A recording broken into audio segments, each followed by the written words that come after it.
A névoa gélida da madrugada cobria a plantação de mandioca como um véu fantasmagórico que se estendia até onde a vista alcançava. Josué, com seus 7 anos, grudou o rosto na janela trincada do casebre de taipa, vendo a fumacinha que saía de sua boca a cada suspiro hesitante. O frio entrava pelas rachaduras das paredes como agulhas invisíveis, obrigando-o a encolher os ombros mirrados sob a camisa desbotada que um dia pertenceu ao seu pai.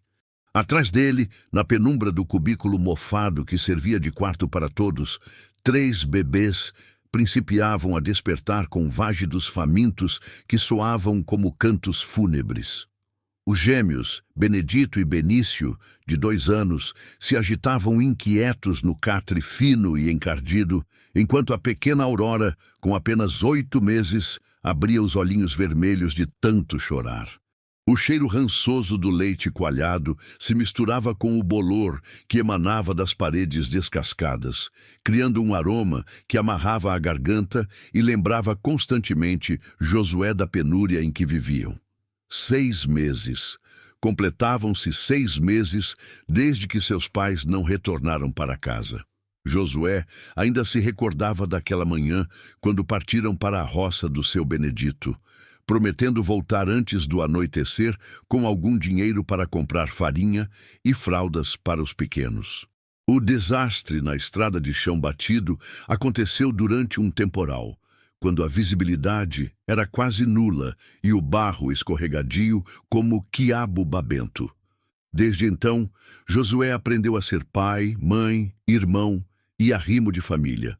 Suas mãos pequenas, que deveriam estar segurando lápis de cor e brinquedos, agora sabiam trocar fraldas sujas, preparar angu ralo com água e fubá e acalmar bebês que choravam de fome durante madrugadas infindáveis. Seus olhos amendoados, que antes cintilavam com a curiosidade comum da infância, agora exibiam uma seriedade assustadora para alguém tão jovem. A fibra inabalável que emanava de algum lugar profundo em seu íntimo era a única coisa que o mantinha de pé. Mesmo quando as pernas trêmulas ameaçavam ceder, mesmo quando a fome corroía seu estômago como um bicho carunchando madeira, Josué se recusava a esmorecer. Seus irmãozinhos dependiam dele, e essa incumbência pesava sobre seus ombros como um saco abarrotado de pedras. O choro de Aurora se intensificou, um som estridente que trespassava a alma como um estilete. Josué se afastou da janela e caminhou até ela, seus pés descalços fazendo pequenos ruídos no chão de terra batida. Pegou a menina no colo, sentindo como seus ossinhos pareciam delicados demais, como se fossem se quebrar ao menor movimento brusco. "Maninha", murmurou contra seus cabelinhos ralos e macios. "O Jô vai arrumar comidinha para você." Mas não havia comidinha. O último pacote de biscoito de água e sal havia acabado na noite anterior, partido em pedacinhos mínimos que foram dissolvidos em água morna, para fazer uma papa que mal tapeava a fome dos pequenos. As prateleiras improvisadas feitas com caixotes de feira estavam vazias, exceto por uma mamadeira lascada e algumas fraldas de pano que cheiravam azedo por falta de sabão para lavá-las apropriadamente. Josué sentiu o desespero subir pela garganta como fel amargo. Aurora chorava em seus braços. Benedito e Benício começavam a se mexer mais, e ele não tinha nada, absolutamente nada para oferecer a eles. Suas lágrimas começaram a escorrer silenciosamente pelas faces magras e sujas, deixando rastros limpos na pele coberta por uma fina camada de poeira. Foi então que ouviu o ruído característico da rural do seu Valdemar estacionando em frente à mercearia do outro lado da praça central. O coração de Josué começou a pulsar mais forte, uma mistura estranha de esperança e pavor se alastrando pelo peito. Ele sabia que toda manhã, invariavelmente às 6 horas, o padeiro jogava os pães amanhecidos no latão de lixo atrás da loja. Pães que, ainda que duros e às vezes com pontos de bolor, ainda poderiam saciar uma família desesperada. Colocou Aurora cuidadosamente no catre ao lado dos gêmeos e sussurrou palavras amenizantes que não conseguiam disfarçar o tremor em sua voz. Fiquem aqui, tá? O Jô vai buscar comida. Já volto rapidinho. A manhã estava particularmente fria, e Josué podia ver seu hálito formando pequenas nuvens brancas no ar gélido.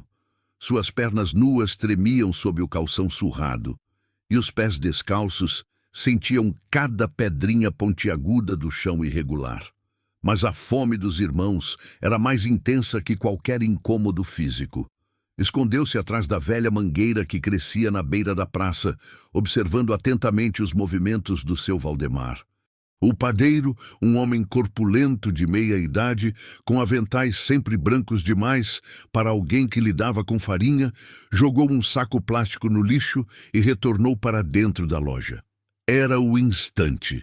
Josué correu como nunca havia corrido antes, seus pés pequenos voando sobre o calçamento rachado da praça. Chegou ao latão de lixo com o coração batendo tão forte que parecia que iria estourar.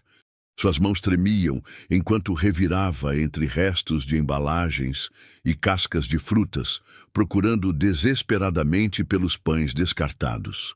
Achou 3. 3 pães franceses que, ainda que duros como pedra e com algumas manchas esverdeadas nas bordas, eram tesouros mais valiosos que qualquer diamante para uma criança faminta. Josué os apertou contra o peito como se fossem bebês, sentindo lágrimas de alívio misturadas com constrangimento escorrerem pelas faces. O que ele não percebeu foi que estava sendo observado. Na varanda da casa grande que ficava do outro lado da rua, um homem de cabelos alvos como algodão segurava uma xícara de porcelana branca e acompanhava toda a cena com olhos que pareciam pedras brutas, enrijecidos por anos de solidão e amargura. Abílio Moreira, de 60 anos, era conhecido em toda a cidade por sua sisudez constante e por manter distância de qualquer ser humano que ousasse se aproximar de sua propriedade. O fazendeiro havia perdido sua família há 10 anos e desde então vivia como um ermitão em sua fazenda próspera, falando apenas o estritamente necessário com os poucos empregados que ainda mantinha. Sua motivação principal sempre fora proteger suas terras e seu coração de qualquer nova aflição que os relacionamentos humanos pudessem trazer. Mas algo naquela imagem o incomodou profundamente. A visão daquele menino esquelético, não maior que uma vara de bambu, remexendo no lixo em busca de comida, tocou uma parte de sua alma que ele julgava estar morta há muito tempo. Abílio se lembrou de sua própria infância órfã, das noites que passou com fome na casa de parentes que o viam como um estorvo indesejado. Josué correu de volta para casa com os pães apertados contra o peito, sem perceber que havia plantado uma semente em um coração que se acreditava infértil. Ao chegar ao casebre de taipa, encontrou a Aurora chorando tão intensamente que seu rostinho estava vermelho como pitanga madura, enquanto os gêmeos se contorciam no catre, seus gemidos de fome ecoando pelas paredes descascadas. Calma, calma, Josué sussurrou, enquanto quebrava os pães duros em pedaços pequenos. Agora a gente vai comer. Dissolveu os pedaços em água morna, criando uma papa acinzentada que não tinha gosto de nada, mas que ao menos encheria as barriguinhas vazias. Alimentou primeiro Aurora com uma colherinha velha e amassada. Depois ajudou os gêmeos a comer a papa sem graça. Somente quando todos estavam saciados é que Josué permitiu-se comer os últimos pedaços, mastigando lentamente para fazer durar mais tempo. Naquela tarde, enquanto os pequenos dormiam após a refeição escassa, Josué sentou-se na soleira da porta e fitou o horizonte onde o sol começava a se pôr, colorindo o céu com tons de laranja e vermelho que lembravam as fogueiras das festas juninas que seus pais costumavam levá-lo. A solidão pesava sobre ele como um cobertor molhado e gelado. Foi então que notou uma figura caminhando vagarosamente em direção à sua casa. Um homem alto e magro, com cabelos brancos e roupas simples, carregando algo nas mãos. Josué sentiu o coração acelerar novamente, mas dessa vez não era de esperança ou desespero. Era receio puro e instintivo. O homem parou a poucos metros da porta, seus olhos encontrando os de Josué em um momento de reconhecimento mútuo que pareceu durar uma eternidade. Na mão direita, carregava uma cesta de cipó. Na esquerda, sua expressão era indecifrável. Josué engoliu em seco, preparando-se para correr caso precisasse proteger seus irmãos, sem imaginar que sua vida estava prestes a mudar para sempre. Josué sentiu cada músculo do corpo se retesar, como cordas de um arco prestes a ser disparado. Seus olhos amendoados, já calejados por meses de responsabilidade precoce, cravaram-se no homem que se aproximava com passos lentos e comedidos. O instinto protetor que havia se desenvolvido como uma segunda natureza fez com que se posicionasse estrategicamente na frente da porta, impedindo qualquer acesso aos seus irmãozinhos que dormiam exaustos no interior do casebre. Abílio Moreira parou a exatos 3 metros da soleira, respeitando uma distância que não soasse ameaçadora. Seus olhos azuis, desbotados como o céu de outono, analisaram o menino à sua frente com uma mistura de curiosidade e algo que ele próprio não conseguia identificar. As mãos calejadas seguravam firmemente a cesta de cipó, e pela primeira vez em 10 anos, o fazendeiro se encontrava em uma situação para a qual não possuía um plano pré-estabelecido. "Não vou machucar vocês", disse Abílio com voz rouca pelo desuso, como se as palavras fossem pedras pesadas que penavam para sair. "Vi você hoje de manhã." Josué engoliu em seco, o coração palpitando tão forte que tinha certeza de que o homem podia ouvi-lo.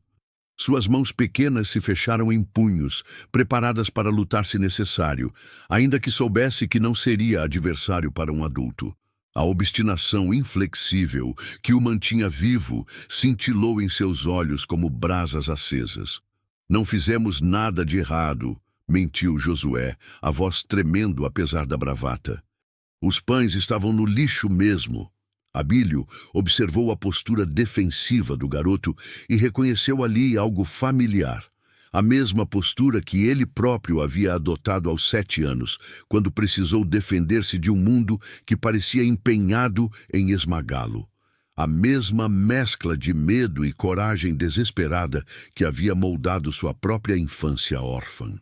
"Eu sei", respondeu o fazendeiro, sua voz tornando-se mais amena. "Não vim aqui por causa disso." Do interior do casebre, Aurora começou a chorar novamente, um som agudo que cortou o ar como uma sirene de emergência. Josué virou-se instintivamente na direção do choro e por um instante sua guarda se esvaiu. Foi o bastante para Abílio enxergar além da fachada de protetor valente e divisar o que realmente havia ali. Uma criança aterrorizada, carregando um fardo que destruiria a maioria dos adultos. "Posso entrar?" perguntou Abílio, levantando a cesta. "Trouxe algumas coisas."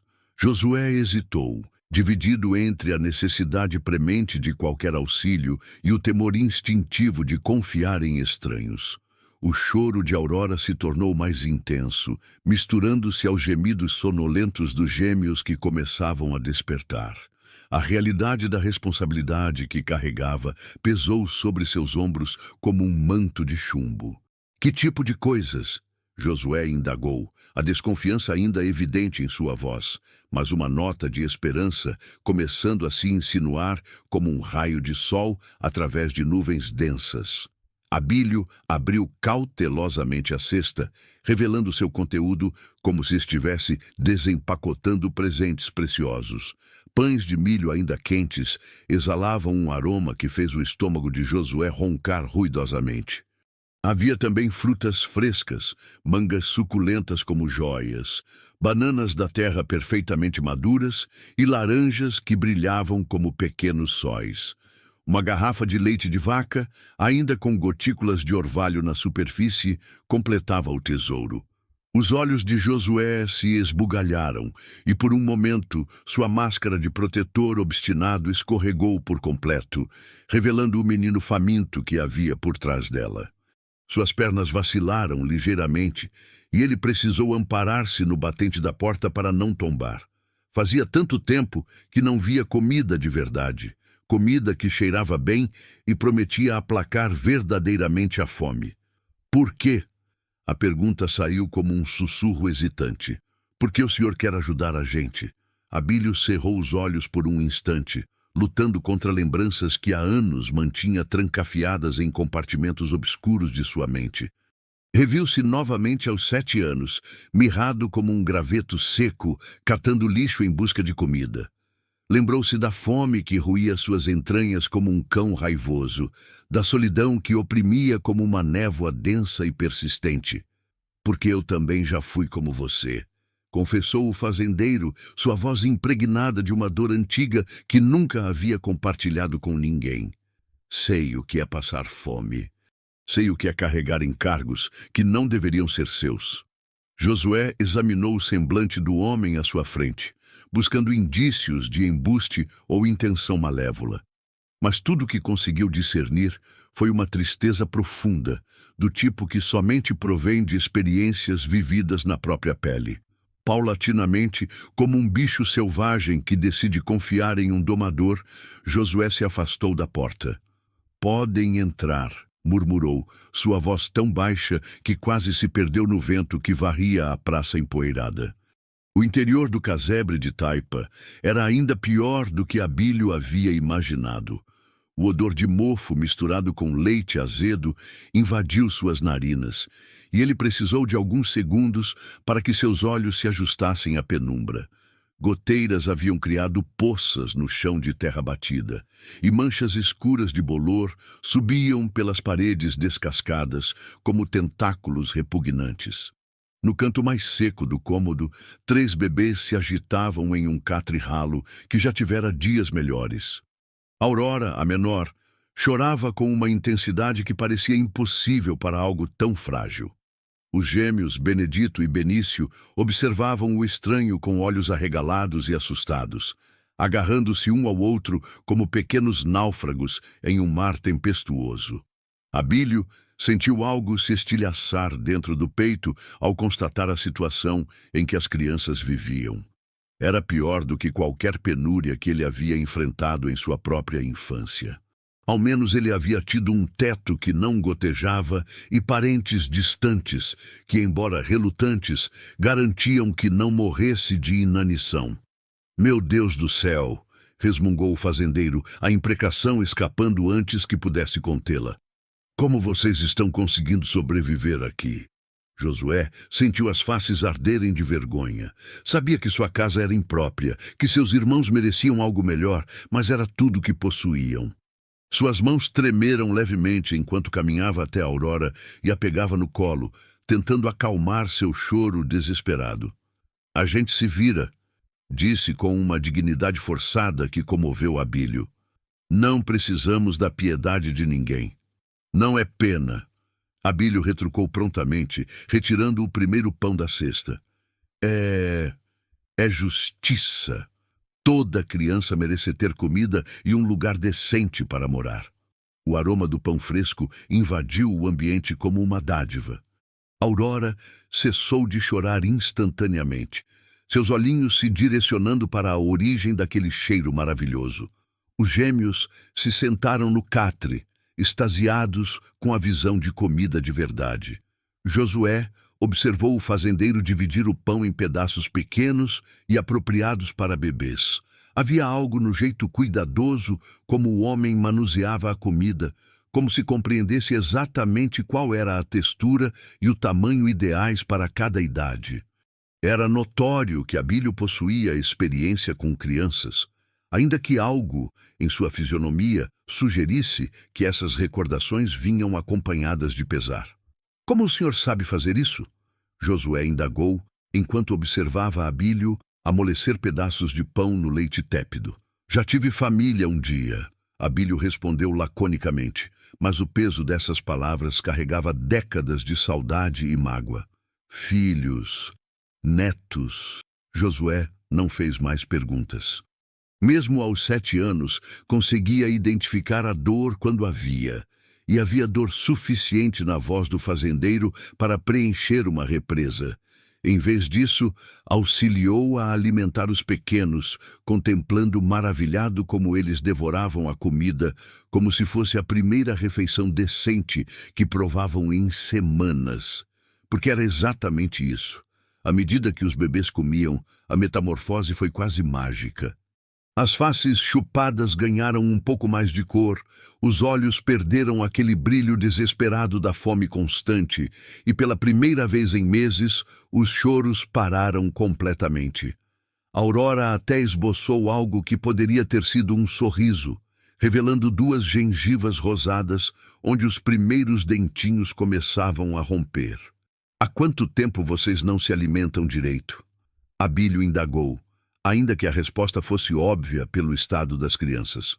Desde que nossos pais...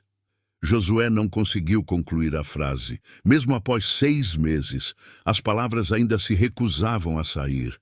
Confessar em voz alta que seus pais haviam falecido faria com que se tornasse real demais, definitivo demais. Abílio compreendeu sem necessitar de explicações. Havia perdido sua própria família e conhecia intimamente a recusa da mente em aceitar certas fatalidades. Há 6 meses, completou gentilmente.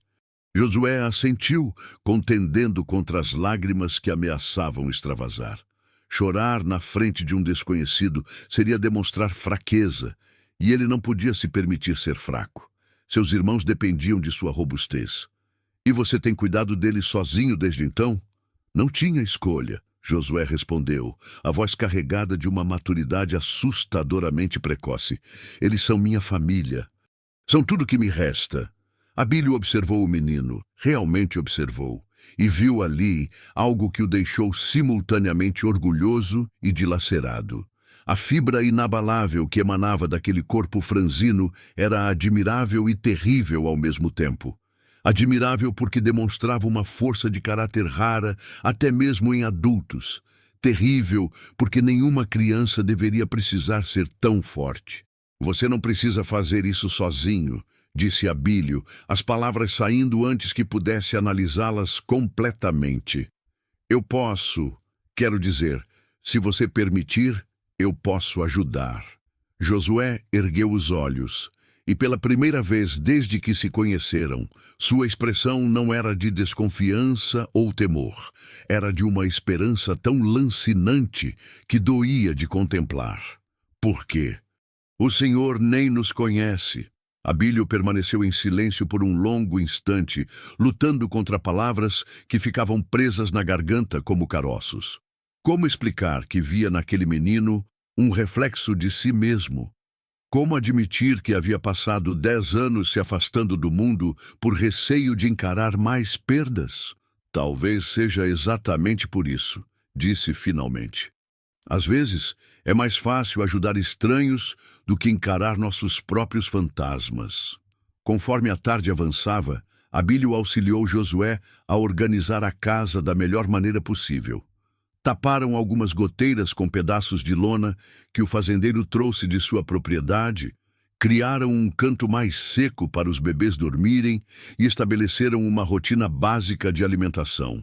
Mas mesmo com essas melhorias, era evidente que o casebre de taipa não era um lugar apropriado para crianças pequenas. Quando o sol começou a se pôr, colorindo o céu com tons de laranja e vermelho que lembravam fogueiras longínquas, Abílio se aprontou para partir.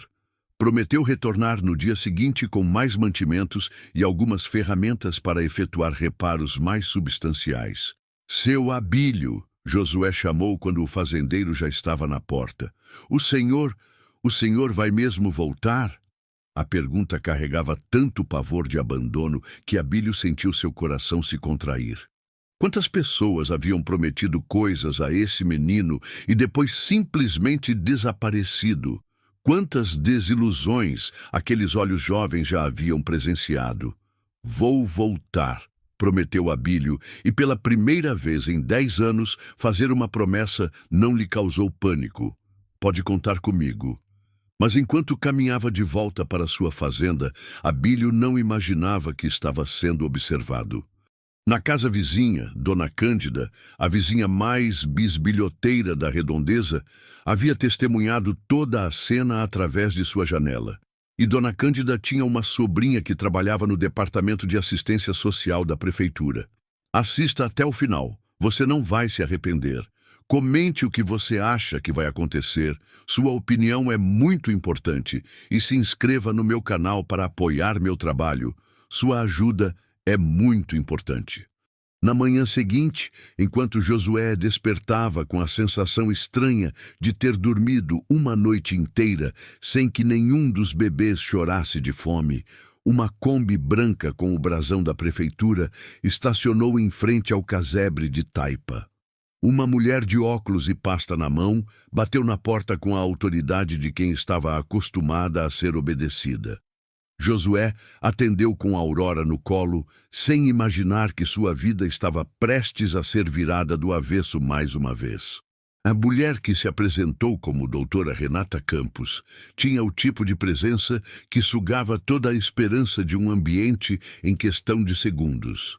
Seus óculos de aro metálico refletiam a luz da manhã como espelhos gélidos, e a pasta preta que carregava parecia conter sentenças de morte ao invés de documentos.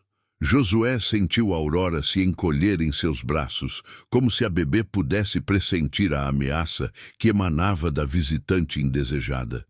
Josué Santos, a assistente social perguntou, consultando uma prancheta com a eficiência mecânica de quem estava acostumada a dilacerar famílias antes do café da manhã.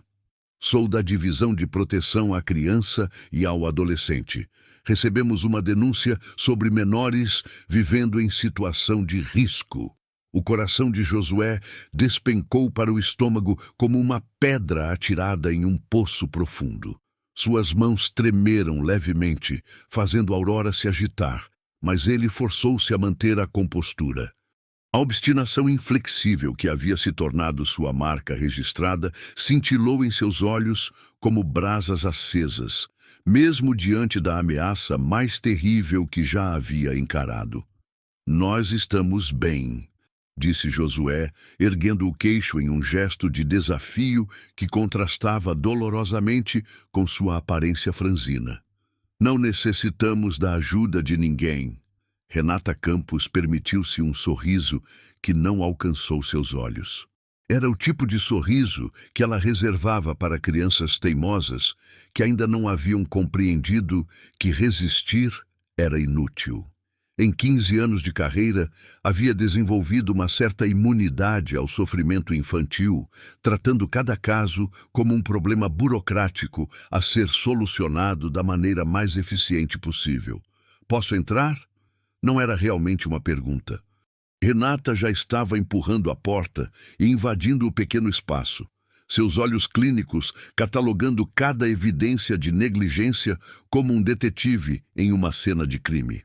O interior do casebre de Taipa pareceu encolher ainda mais sob o escrutínio profissional da assistente social. Cada goteira, cada mancha de bolor, cada fissura na parede era anotada mentalmente como mais uma prova de que aquelas crianças precisavam ser removidas imediatamente.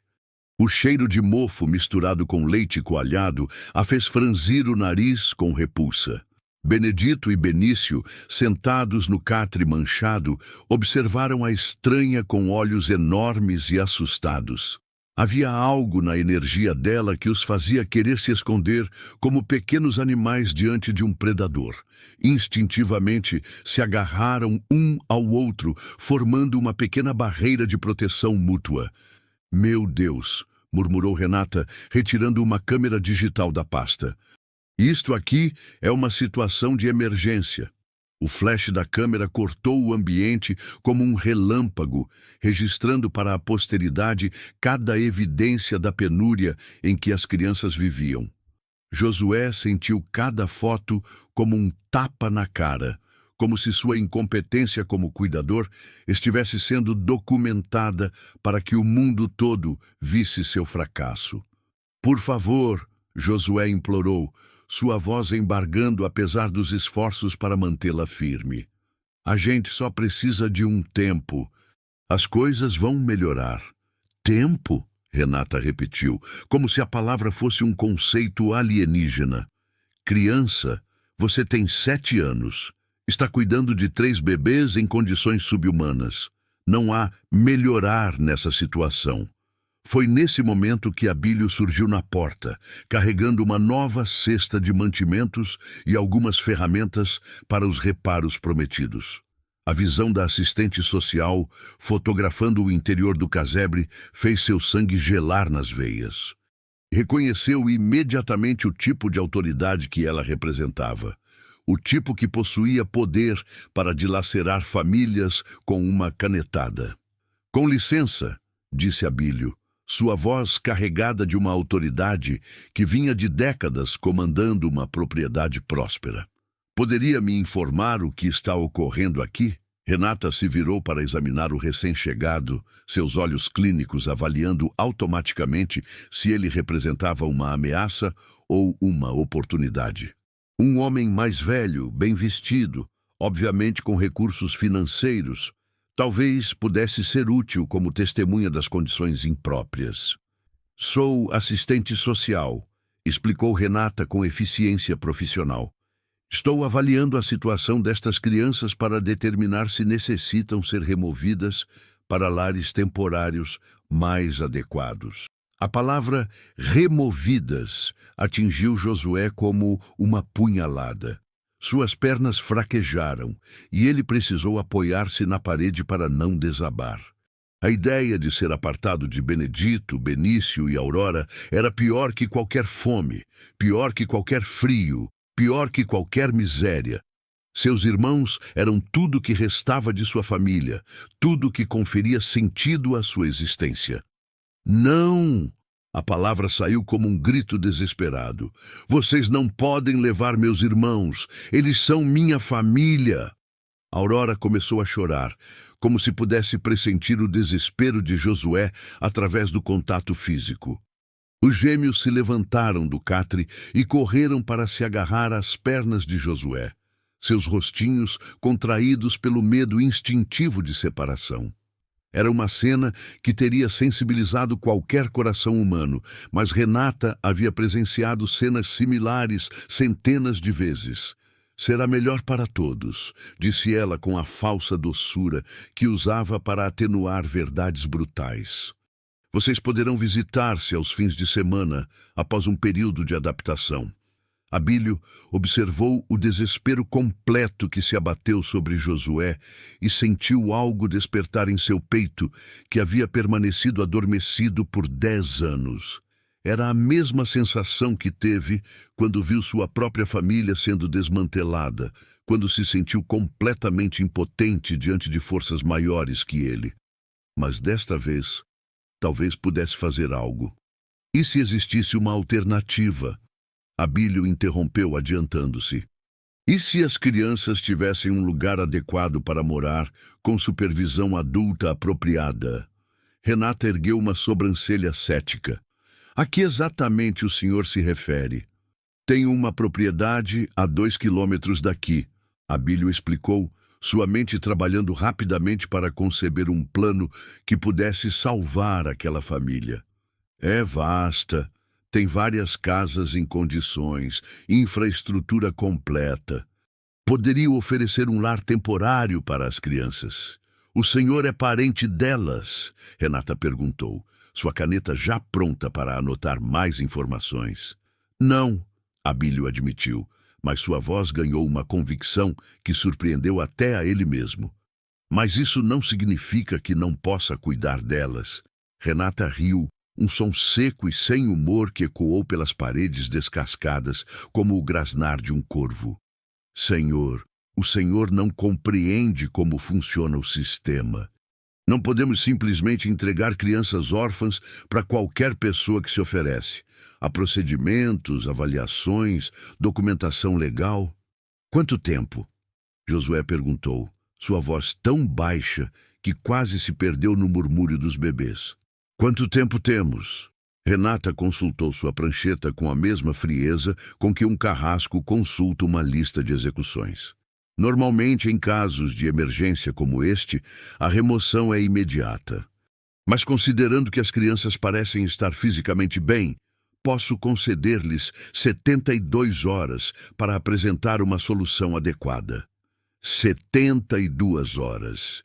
3 dias para encontrar uma maneira de manter sua família unida ou perdê-la para sempre. Josué sentiu o mundo girar ao seu redor, como se estivesse caindo em um abismo sem fundo. Suas mãos tremeram tanto que Aurora começou a chorar mais alto, sentindo sua ansiedade. 72 horas, repetiu Abílio, sua mente já trabalhando freneticamente. E se nesse ínterim eu conseguir me tornar tutor legal provisório das crianças? Tutor provisório? Renata riu novamente. Senhor, o processo para se tornar tutor legal leva meses, às vezes anos. Inclui avaliações psicológicas, financeiras, visitas domiciliares, verificação de antecedentes criminais. Mas não é impossível, Abílio insistiu, agarrando-se a qualquer fio de esperança como um náufrago. Renata estudou o fazendeiro com novos olhos. Havia algo em sua determinação que a intrigava. Em sua experiência, a maioria das pessoas desistia à primeira menção de burocracia. Mas este homem parecia disposto a lutar. Teoricamente, disse ela vagarosamente, se o senhor conseguisse acelerar o processo através de contatos políticos, se dispusesse de recursos financeiros suficientes para pagar as taxas de urgência, se passasse em todas as avaliações necessárias, teoricamente seria possível. Josué olhou para Abílio com uma mescla de esperança e pavor. Era a primeira vez que alguém se oferecia para lutar por sua família, mas também sabia que expectativas elevadas demais podiam levar a quedas arrasadoras. Tinha apenas 7 anos, mas havia aprendido que os adultos nem sempre cumpriam suas promessas. Eu vou tentar, prometeu Abílio, surpreendendo-se com a firmeza de sua própria voz. Farei tudo o que for preciso. Renata fechou sua pasta com um estalo que soou como uma sentença sendo decretada. Muito bem, tem 72 horas. Retornarei na sexta-feira às 9h da manhã com uma ordem de remoção. Se não houver uma solução legal adequada até lá, as crianças irão para lares temporários separados até que uma família adotiva seja encontrada. Depois que a assistente social partiu, deixando apenas o cheiro de perfume vagabundo e ameaças burocráticas, Josué desabou. Toda a força que havia ostentado durante a visita se esvaiu como ar de bexiga furada.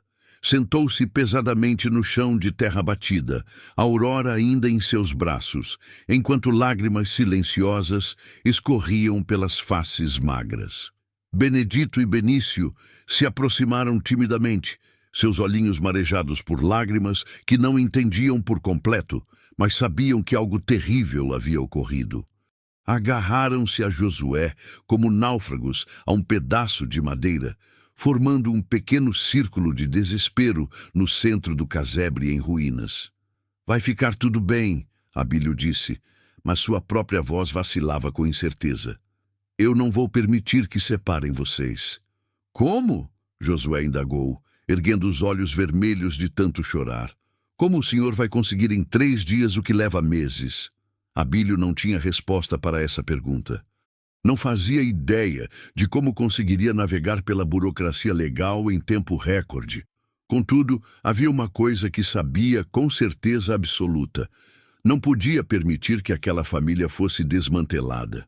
Não após ter testemunhado o afeto genuíno que unia aquelas crianças, não após ter reconhecido em Josué a mesma determinação férrea que o havia mantido vivo em sua própria infância difícil. Tenho alguns contatos, disse Abílio, ponderando sobre o advogado que cuidava dos negócios de sua fazenda, sobre o prefeito que devia alguns favores políticos, sobre a influência que uma vida de labuta honesta ainda podia adquirir em uma cidade pequena. E tenho recursos financeiros. Por vezes, o dinheiro pode fazer as coisas acontecerem mais rapidamente. Josué assentiu, querendo acreditar, mas o medo havia criado raízes profundas em seu coração. E se não der certo? E se eles levarem meus irmãos mesmo assim? Então lutaremos de outras maneiras. Abílio prometeu, uma determinação antiga, começando a despertar em seus olhos azuis desbotados. Sempre há uma solução. Mas enquanto tentava confortar Josué, Abílio não conseguia se furtar da verdade brutal.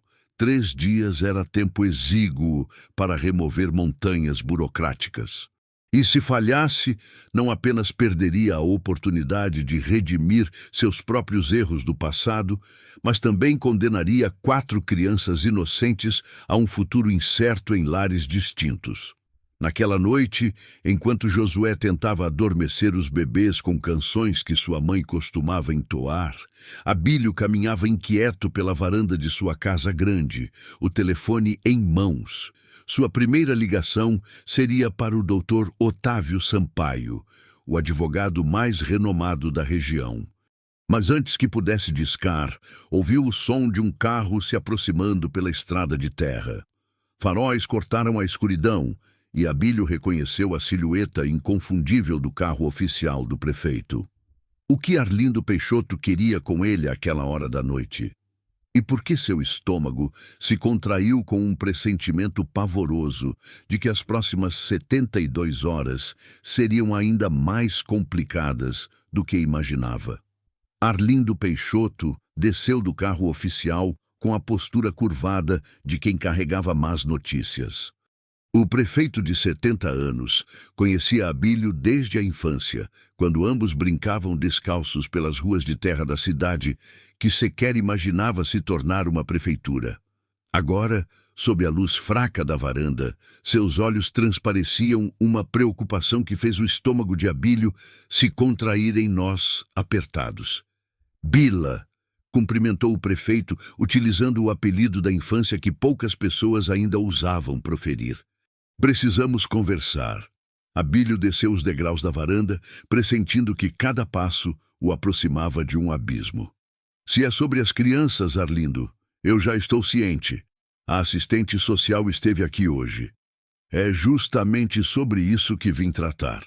O prefeito retirou um lenço do bolso e enxugou a testa suada, ainda que a noite estivesse amena. Recebi uma ligação da sede regional. Aparentemente, alguém fez uma denúncia mais séria contra você. O mundo de Abílio pareceu inclinar-se em um ângulo impossível. Que tipo de denúncia? Dizem que você está coagindo as crianças, oferecendo comida em troca de... Bem, você entende. Arlindo não conseguiu finalizar a frase, o repúdio evidente em sua voz. Eu sei que é inverdade, conheço você há 60 anos. Contudo, a burocracia não conhece. Abílio sentiu o sangue se esvair de seu rosto como água escorrendo por um ralo. Compreendeu de imediato a gravidade da situação. Não apenas perderia a chance de ajudar Josué e seus irmãos, mas também enfrentaria uma investigação que arruinaria sua reputação construída ao longo de décadas. Quem fez essa denúncia? Perguntou a voz soando como um rosnado baixo. Não posso revelar oficialmente. Arlindo olhou ao redor, certificando-se de que estavam a sós. Mas foi a dona Cândida. Ela flagrou você entrando na casa das crianças e... Bem, você sabe como é a imaginação dela. Dona Cândida. A vizinha fofoqueira que transformava qualquer gesto de bondade em escândalo. Abílio cerrou os punhos, sentindo uma fúria que não experimentava há anos queimar em suas veias como ácido. Isso implica que não posso mais auxiliá-los? Perguntou, já pressentindo a resposta. Implica que qualquer tentativa sua de se tornar tutor será automaticamente negada. Pior ainda, sua presença perto das crianças pode ser utilizada como evidência adicional para removê-las de imediato. O silêncio que se seguiu foi interrompido apenas pelo som distante de um trem de carga passando nos trilhos que cortavam a cidade. Abílio fitou na direção do casebre de taipa, imaginando Josué tentando acalmar os bebês. alheio ao fato de que sua derradeira esperança havia acabado de ser desmantelada por maldade gratuita. Há mais uma coisa, Arlindo prosseguiu, sua voz tornando-se ainda mais grave. A assistente social não irá aguardar 72 horas. Com essa nova denúncia, ela está autorizada a remover as crianças amanhã pela manhã. Abílio sentiu os joelhos bambearem. Apoiou-se no corrimão da varanda, contendendo contra uma sensação de impotência que não sentia desde o falecimento de sua família. Não pode fazer nada? Você é o prefeito. Meu poder é limitado quando se trata de proteção infantil. A sede regional assumiu o caso. Arlindo colocou uma mão pesada no ombro do amigo. Sinto muito, Bila. Sei que você queria ajudar. Após a partida do prefeito, Abílio permaneceu na varanda por horas, contemplando as estrelas cintilarem no céu límpido do interior. Pela primeira vez em 10 anos, permitiu-se chorar. Lágrimas de frustração, de raiva, de uma dor antiga que jamais havia cicatrizado por completo. Havia falhado novamente, assim como havia falhado com sua própria família. Na manhã seguinte, Abílio despertou com uma determinação distinta. Se não podia salvar as crianças através dos meios legais, talvez pudesse realizar uma derradeira ação por elas. Pegou uma caixa antiga que guardava no sótão há 10 anos, abarrotada de documentos que havia jurado nunca mais examinar. Dentro da caixa, encontrou certidões de nascimento, fotos amareladas e um documento específico que procurava. A certidão de casamento de seu filho, Danilo Sampaio, com Antônia dos Santos, os pais de Josué. Durante todos esses meses, Abílio havia lutado contra a suspeita que vicejava em seu coração. O sobrenome Santos não era comum na região. Os olhos amendoados de Josué eram idênticos aos de Danilo. A determinação inflexível do menino era uma herança familiar que ele reconhecia em si mesmo. Abílio havia rompido relações com Danilo 10 anos atrás, após uma discussão azeda sobre o futuro da fazenda. Danilo ambicionava vender parte das terras para investir em um negócio na cidade, ao passo que Abílio se recusava a desfazer-se da propriedade que havia construído com o suor de décadas. A discussão havia se intensificado para palavras cruéis que jamais puderam ser retratadas. Danilo havia partido de casa naquele dia, jurando nunca mais retornar, e havia cumprido a promessa. Abílio soube através de conhecidos que o filho havia se casado, que havia tido filhos, mas seu orgulho ferido o impediu de buscar reconciliação. Agora, examinando os documentos, a verdade o atingiu como um soco no estômago. Josué não era apenas uma criança órfã que havia despertado sua compaixão. Era seu neto. Benedito, Benício e Aurora eram seus netos. A família que ele havia passado meses tentando salvar era sua própria família, perdida por orgulho e teimosia. Com mãos trêmulas, Abílio pegou o telefone e ligou para o Dr. Otávio Sampaio. Otávio, sou Abílio Moreira. Preciso que venha aqui imediatamente e traga todos os documentos necessários para uma petição de guarda de emergência. Abílio, conversamos sobre isso ontem. Você não possui base legal. Possuo, sim. Abílio interrompeu, sua voz carregada de uma emoção que não conseguia conter. Eu sou o avô das crianças. O silêncio do outro lado da linha perdurou uma eternidade. Tem certeza? Absoluta. Danilo Sampaio era meu filho. 1 hora depois, Dr. Otávio chegou à fazenda com uma equipe de assistentes, documentos legais e uma expressão de urgência militar. Enquanto preparavam a petição de emergência, Abílio pegou sua caminhonete e dirigiu-se até o casebre de Taipa pela última vez. Encontrou Josué sentado na soleira da porta, Aurora no colo, fitando a estrada com olhos que já haviam perdido toda a esperança. Os gêmeos brincavam no chão de terra batida com pedrinhas coloridas, alheios ao destino que os aguardava. Josué, Abílio chamou, a voz embargada de emoção. O menino ergueu os olhos, E Abílio viu ali o mesmo olhar que Danilo tinha quando criança. Como não havia percebido antes? Como havia permitido que o orgulho o cegasse a ponto de não reconhecer sua própria família? Vim lhe contar uma coisa muito importante, Abílio disse, ajoelhando-se na frente de Josué. Sobre seus pais. Sobre quem eu realmente sou. Josué franziu a testa, confuso. O que o senhor quer dizer? Seu pai, Danilo Sampaio, era meu filho. As palavras pairaram no ar como pássaros feridos. Josué piscou várias vezes, como se não conseguisse processar a informação. Seu filho... Eu sou seu avô, Josué. Benedito, Benício e Aurora são meus netos. As lágrimas começaram a escorrer pelo rosto enrugado de Abílio. Eu os perdi por orgulho, por teimosia. Quando vocês nasceram, eu estava tão magoado pela briga com seu pai que não procurei conhecê-los. Josué sentiu o mundo girar ao seu redor. Durante todos esses meses de sofrimento, de fome, de desespero, ele havia tido um avô vivo, um avô que poderia ter cuidado deles, que poderia ter impedido toda aquela aflição. Por quê? A pergunta saiu como um murmúrio hesitante. Por que não veio antes? Porque sou um velho tolo, Abílio admitiu, cada palavra custando-lhe uma parte da alma. Porque deixei o orgulho ser mais importante que a família.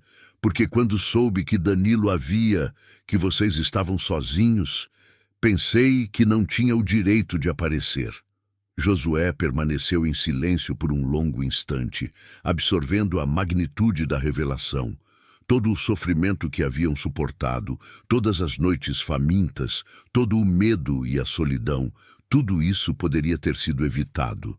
Mas agora eu sei, Abílio prosseguiu, a urgência crescendo em sua voz. E possuo documentos que comprovam que sou seu avô. Isso muda tudo, Josué. Avós têm prioridade legal para cuidar de netos órfãos. Naquele momento, o som de um motor se aproximando fez ambos fitarem a estrada. A Kombi branca da assistência social estava chegando, 2 horas antes do horário marcado. Renata Campos desceu do veículo com a mesma eficiência gélida do dia anterior, mas desta vez trazia reforços. 2 assistentes carregando formulários e um policial militar que evidentemente estava ali para desencorajar qualquer resistência. Bom dia, Renata anunciou com falsa alegria. Vim buscar as crianças. Aguarde! Abílio se levantou, retirando um envelope da camisa. Tenho aqui uma petição de guarda de emergência, devidamente protocolada há 1 hora no cartório. Renata pegou os documentos com ceticismo evidente, contudo, à medida que lia, sua expressão se alterou gradualmente. O senhor é o avô biológico? Sim, Danilo Sampaio era meu filho. Por que não mencionou isso antes? Porque não havia tido tempo de localizar os documentos necessários. Abílio mentiu com desenvoltura. Não ia confessar que havia abandonado sua própria família por orgulho. Renata consultou sua prancheta, nitidamente contrariada por essa reviravolta inesperada. Mesmo assim, há a questão da denúncia. Que denúncia? Abílio perguntou, simulando ignorância. Sobre comportamento inadequado com as crianças. Dr. Otávio escolheu este momento para chegar em sua Hilux preta, descendo do carro com a autoridade de quem havia passado a vida inteira demolindo argumentos legais frágeis. Doutora Renata, presumo, sou Otávio Sampaio, advogado do Sr. Moreira. O nome de Otávio Sampaio era conhecido em toda a região. Renata endireitou os ombros, visivelmente desconfortável com a presença de um advogado de alto gabarito em um caso que deveria ser simples. A denúncia mencionada, Otávio prosseguiu, com a precisão de um cirurgião. Foi feita por uma vizinha notória por criar intrigas. Não há qualquer evidência substancial, nenhuma testemunha confiável, nenhuma base factual. Em contrapartida, temos aqui um avô biológico, financeiramente estável, requerendo a guarda de seus netos. Mesmo assim, será imprescindível uma avaliação domiciliar, verificação de antecedentes, já providenciadas, Otávio interrompeu, entregando uma pasta volumosa. Avaliação psicológica do Sr. Moreira, realizada ontem à noite em caráter de urgência. Verificação de antecedentes criminais, ficha limpa. Avaliação financeira, patrimônio mais que suficiente para sustentar as crianças adequadamente. Renata folheou os documentos com crescente frustração. Em 15 anos de carreira, raramente havia encontrado alguém que conseguisse movimentar a burocracia com tamanha presteza. E a avaliação domiciliar? Pode ser realizada agora mesmo, Abílio ofereceu. Minha propriedade fica a 2 quilômetros daqui. Durante a viagem até a fazenda, Josué permaneceu em silêncio no banco traseiro da caminhonete, Aurora no colo, os gêmeos apertados ao seu lado. Ainda estava processando a revelação de que Abílio era seu avô. Sentia uma mescla complexa de alívio, raiva e esperança que não conseguia organizar em pensamentos coerentes. A fazenda de Abílio era um mundo completamente diverso do casebre de taipa em ruínas. A casa principal, pintada de branco com detalhes azuis, era circundada por jardins bem cuidados, onde flores coloridas dançavam na brisa matinal.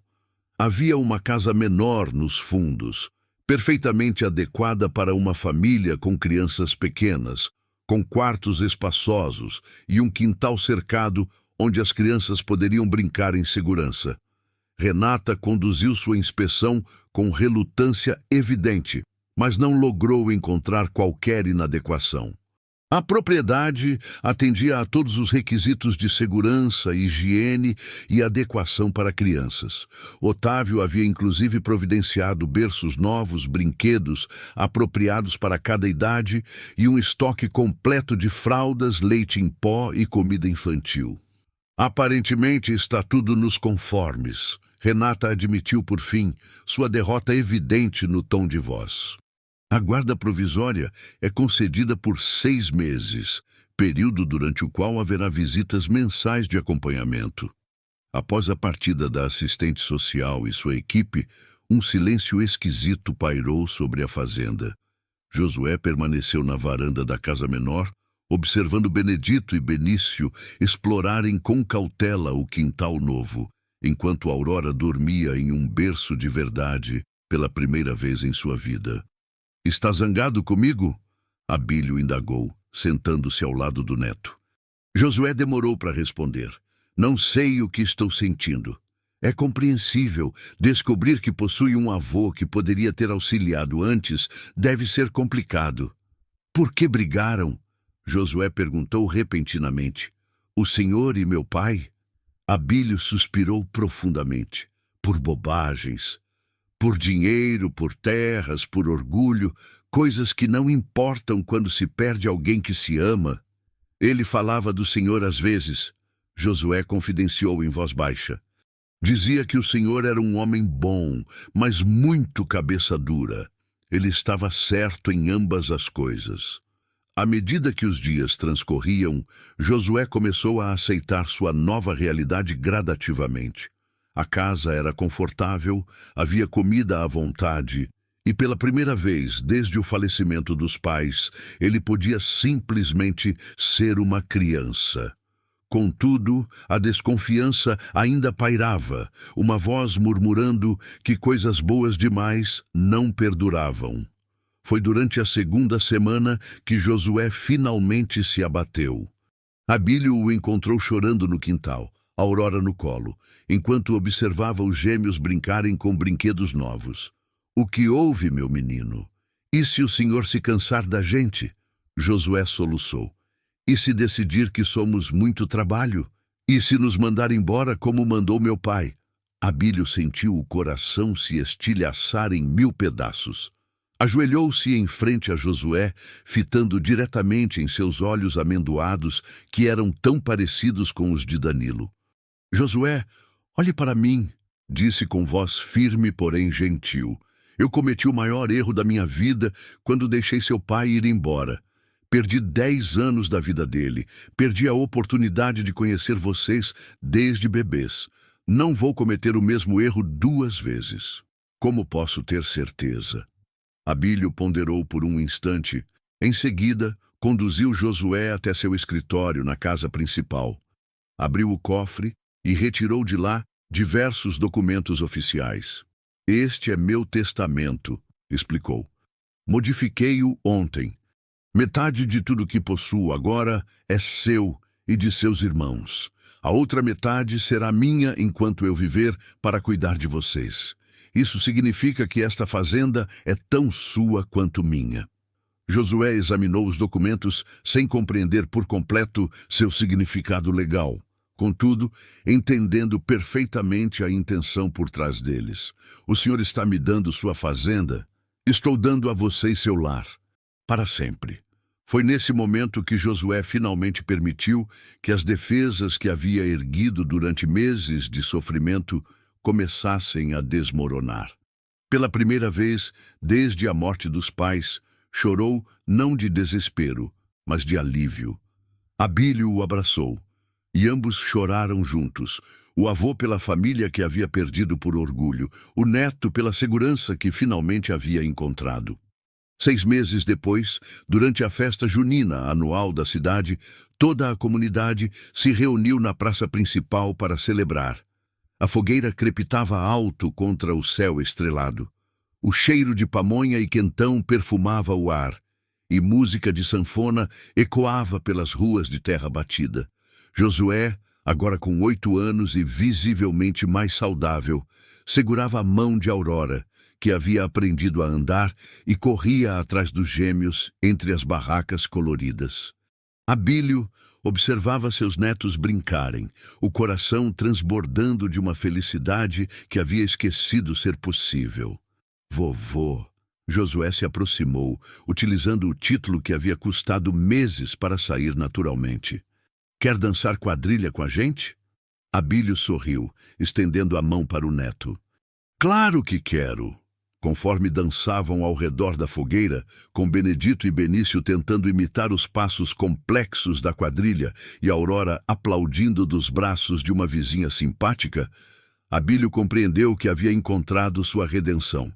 Não podia desfazer os erros do passado, não podia trazer Danilo de volta, mas podia garantir que seus netos crescessem conhecendo o amor incondicional da família. A música mudou para um forró lento, e Josué olhou ao redor da festa, avistando rostos amigáveis da comunidade que havia aprendido a aceitar como família estendida. Não havia mais fome, não havia mais medo, não havia mais solidão. Havia apenas o calor de pertencer a algum lugar, a segurança de ter alguém que lutaria por ele e a promessa de um futuro esplêndido. Vovô, Josué disse, sua voz quase se perdendo na música. Obrigado por ter vindo naquele dia. Obrigado por ter me deixado ficar, Abílio respondeu, apertando a mão pequena em suas mãos calejadas. Enquanto as estrelas brilhavam sobre a pequena cidade do interior, 2 gerações de uma família que havia sido dilacerada pelo orgulho e reunida pelo amor, dançavam juntas, provando que, por vezes, os maiores milagres nascem dos gestos mais simples de compaixão humana, e que nunca é tarde demais para recomeçar quando o afeto é genuíno. A história do pequeno guardião e seu avô teimoso se tornaria lenda na cidade, contada e recontada em noites de festa junina, relembrando a todos que família não é apenas sangue. É escolha, é perdão, é a coragem de admitir erros e a determinação de fazer o que é certo, mesmo quando parece impossível,